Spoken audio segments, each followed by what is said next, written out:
सभी दर्शकों को नमस्कार। आप देख रहे हैं केबी न्यूज राकेश कुमार वर्मा के साथ। वीडियो अच्छा लगे तो लाइक व शेयर करें।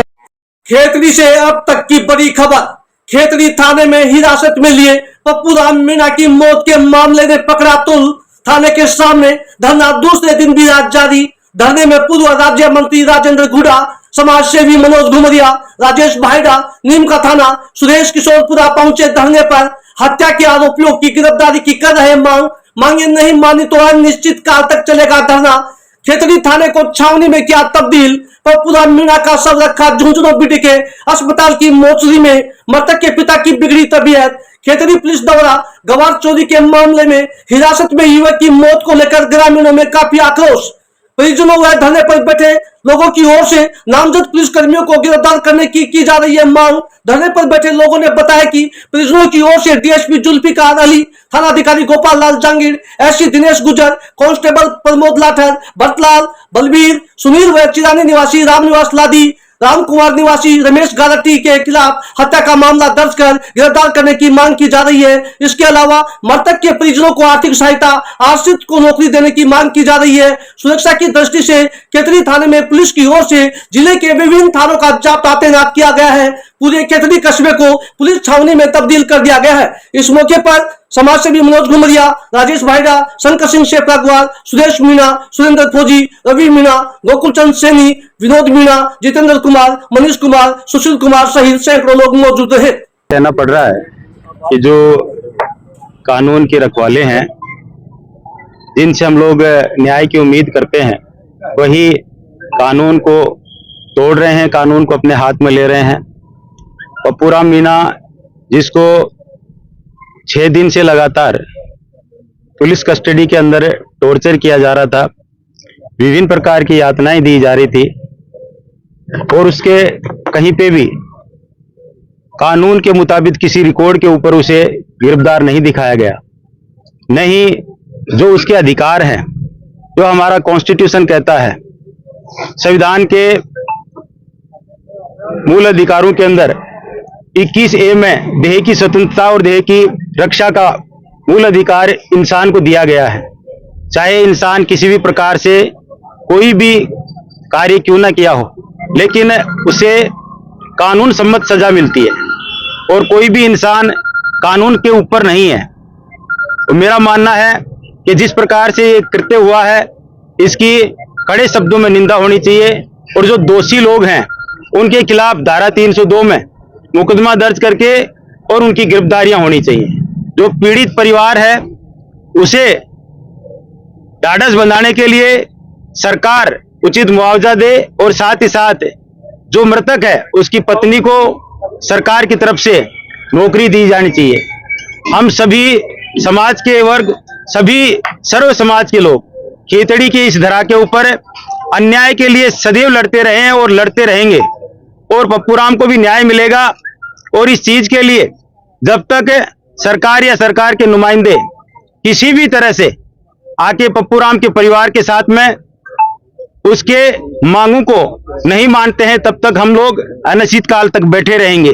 और आप सब लोगों के माध्यम से कह रहे हैं कि अन्याय सहन नहीं होगा। खेतड़ी की इस धरा पे कोई व्यक्ति गुनहगार है, उसे दंड देने का अधिकार भारतीय कानून को है, भारतीय न्यायपालिका को है। आप कानून के जरिए सजा दीजिए, कोई विरोध नहीं करेगा, लेकिन कानून को अपने हाथ में लेके आप खुद ही कोर्ट बन जाएंगे और खुद ही न्यायपालिका बनकर डिसीजन दे देंगे, ऐसा यहाँ नहीं चलेगा। इस प्रकार की व्यवस्था के हम सख्त खिलाफ हैं और इसका विरोध करते हैं।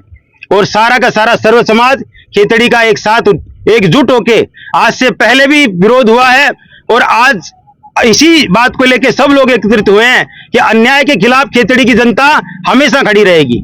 और ये चीज आप देख रहे हैं निरंतर।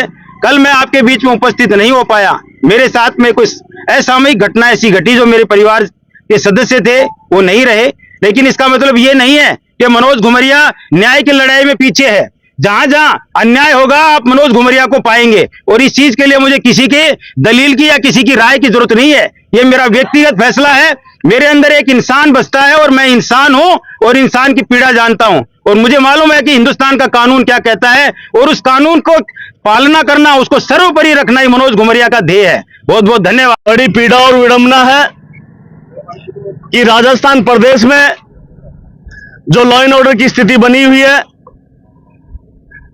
उसी की घटनाक्रम को देखते हुए आज खेतड़ी में जो आमजन का आक्रोश देखने को मिल रहा है, यहां पे पुलिस के द्वारा बर्बरता की गई है और कानून व्यवस्था के नाम पे भोले भाले लोगों को पीट पीट के यहां मार दिया गया है। उसी का जन आक्रोशन और जन भावना लोगों में हमें देखने को मिल रही है और उसी चीज को लेके तमाम 36 कौम के नौजवान, बुजुर्ग, बहुत से जनप्रतिनिधि, काफी संगठनों के लोग यहाँ पे मजबूती से अपनी उपस्थिति यहाँ दर्ज करवाई है और पीड़ित परिवार को किस तरह से न्याय मिले।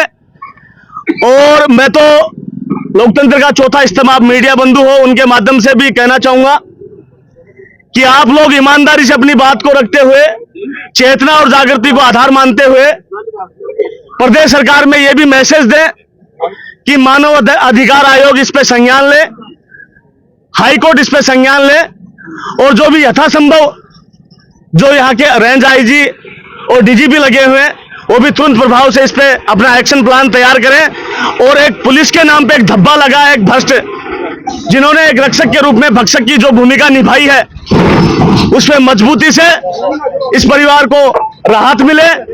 और हम उम्मीद और आकांक्षा करते हैं कि निश्चित रूप से जब तक हम इस पीड़ित परिवार को न्याय नहीं मिल जाए, हम हमेशा ऐसे मूवमेंटों पे हमेशा लोगों के बीच में रहे हैं और अपनी आवाज को और लोगों की आवाज को बुलंद करने की कोशिश की है। जब भी किसी दबी कुचले अपाहिज पे, किसी किसान मजदूर पे जब भी कोई अत्याचार होता है, वो भाई हमारा किसी भी कौम से हो सकता है, किसी भी धर्म से हो सकता है, उसके लिए मजबूती से हम लोग हमेशा तैयार रहते हैं और उसी चीज को लेके हम आंदोलित हैं और निश्चित रूप से जब तक पीड़ित परिवार को न्याय नहीं मिल जाता, हम ये संघर्ष जारी रखेंगे। धन्यवाद। इस न्याय की लड़ाई के अंदर पप्पू मीणा के साथ जो बर्बरता से जो थाने के अंदर उसकी डेथ हुई है, दोषियों को जल्दी से जल्दी तुरंत सजा मिले और निर्दोष कोई फंसे नहीं और दोषियों को बख्शा नहीं जाए। और सर्व समाज इस खेतड़ी की धरती पर हम सब इकट्ठे हुए हैं। कल से हमारा संघर्ष जारी है और जब तक ये पीड़ित परिवार को, एक भाई की बहन को, एक उस विधवा को, एक 1.5 साल के बच्चे को, एक बुढ़े पिता को और उस बुढ़ी मां को जब तक न्याय नहीं मिलेगा, जब तक हम यहां से इस जाजम से हटने वाले नहीं है और इस प्रशासन की ईंट से ईंट बजा देंगे। जो आज ये रक्षक भक्षक बन रहे हैं, इनको ये सिखा देंगे कि आगे से कोई ऐसा संपूर्ण राजस्थान में किसी भी 36 कौम के साथ, किसी भी निर्दोष के साथ अन्याय नहीं हो, कोई दूसरा पप्पू मीणा के साथ अन्याय नहीं हो। ये इनके ताबूत में आज आखिरी कील ठोक के जाएंगे। कल हम गांधीवादी तरीके से धरना दे रहे थे, प्रशासनिक अधिकारियों से हमारी वार्ता भी हुई लेकिन हमारी सहमति नहीं बनी। आज हम आर पार की लड़ाई लड़ने के लिए आए हैं और बड़ी तादाद के अंदर मीणा समाज ही नहीं, सर्व समाज के लोग आज हिस्सा ले रहे हैं और आज करो या मरो आर पार की बात करके जाएंगे।